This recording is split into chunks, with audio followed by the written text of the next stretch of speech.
Thinner than a human hair and as flexible as plastic, ultra-thin glass is already used in many products, from fingerprint scanning on smartphones to wraparound screens. But manufacturers have only just begun to explore the potential of this new class of glass. You could say its future is bright. When it comes to sheer flexibility, thin is in. Ultra-thin glass bends like a sheet of paper, and a chemical process ensures that it's extremely robust. To make ultra-thin glass, scientists use standard materials such as lime, sand, soda and potash. The ingredients are stored in separate silos until it's time for production. Inside, a retractable cable powers an automated cart. The dry ingredients lie in wait for the chutes to open. As the cart moves forward, ready to collect them. It weighs the ingredients until it has the correct amounts for the glass recipe, and then closes the lid automatically. Smaller secret ingredients are added manually to the batch. These enhance qualities like optical clarity and electrical sensitivity. The cart then transfers the batch to a mixer. As it blends everything together, pieces of broken or waste glass are added for recycling. Once it's been thoroughly mixed, a lift raises a funnel-shaped container up to the base of the mixer, and the mixer releases the batch into it. The team hauls the batch-laden funnel tank to the next station.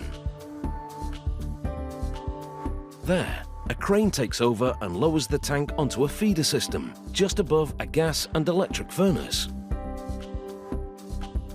A trapdoor opens at the funnel's base, and the mixture flows into the feeder mechanism. A shovel-like object slowly pushes the mixture into the furnace, which has been fired to 1,500 degrees Celsius. The shovel continuously adds more ingredients to keep production flowing. Glass production here runs all day and night. The melting glass reaches the consistency of honey. When ready, it flows out through a narrow slit, and it's this slit that establishes the ultra-thin dimensions of the glass. Cooling the glass slowly relieves internal stresses as the glass solidifies. Ultra-thin glass can be just 25 microns thick.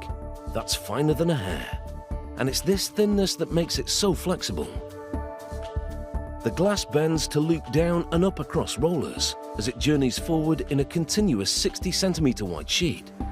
And unlike ordinary glass, it doesn't crack. It then travels past tiny cameras and laser sensors that look for defects like bubbles. A computer maps any flaws so they can be avoided when the glass is cut into smaller pieces.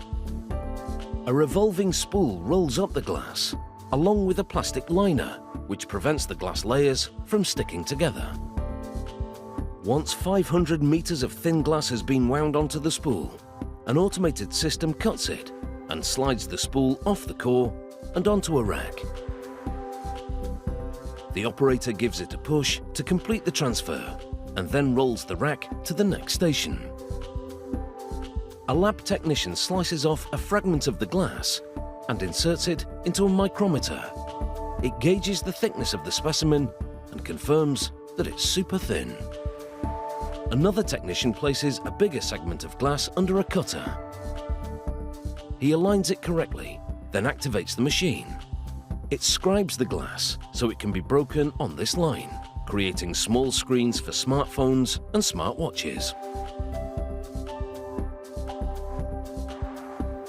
The last technician examines the glass for scratches under a bright light and confirms that it's undamaged.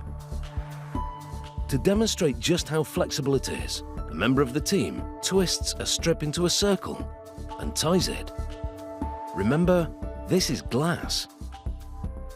Later, a chemical treatment will further strengthen the ultra-thin glass, so the chance of it cracking or breaking will be extremely, well, slim. Which is good news for all you butterfingers out there. Maybe cracked phone or tablet screens will become a thing of the past. Cracking.